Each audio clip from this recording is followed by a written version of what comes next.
the US says China is wrongfully detaining an American citizen and a scholar, and Washington is now making his release a priority for them.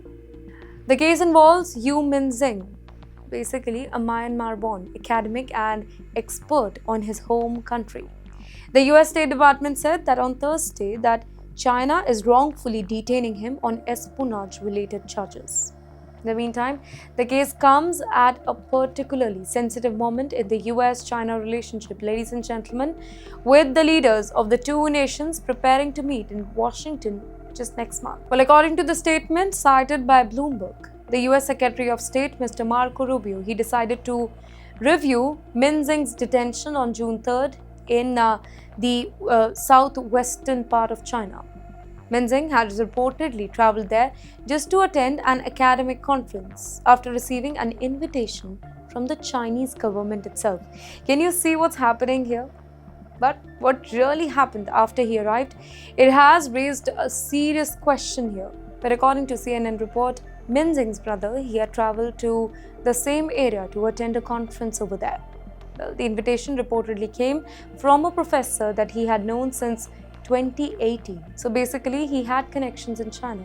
Now, this was not Min Zin's first trip to China, by the way. He had traveled there previously without any sort of incident, including for a conference in 2025. But this time he was detained after arriving in Beijing. In the meantime, Chinese authorities reportedly accused him of being suspected of spying and endangering Chinese national security. And yes, that is where the case becomes much bigger than one individual. The first question, who is Min Zin? Let's talk about this man here. Min Zin was born in Myanmar and became involved in a country's pro-democracy movement, basically as a student activist. His activism, it eventually forced him into hiding for 7 long years. That's right, 7 years.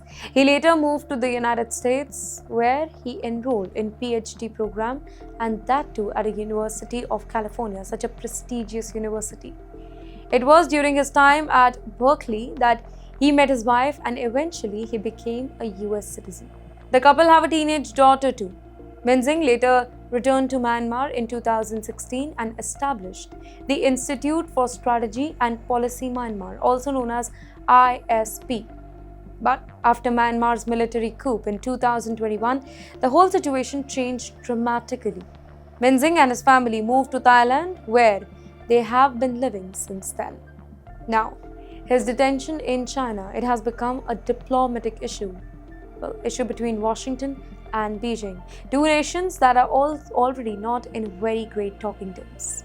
The US government says that this particular case, it deserves urgent attention, while Chinese authorities have accused him of actions that are linked to the national security further.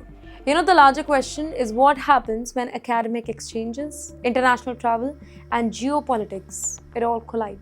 For scholars traveling internationally, specifically to countries where national security laws are tightly enforced, well, the risk can be far more complicated than simply attending a conference here.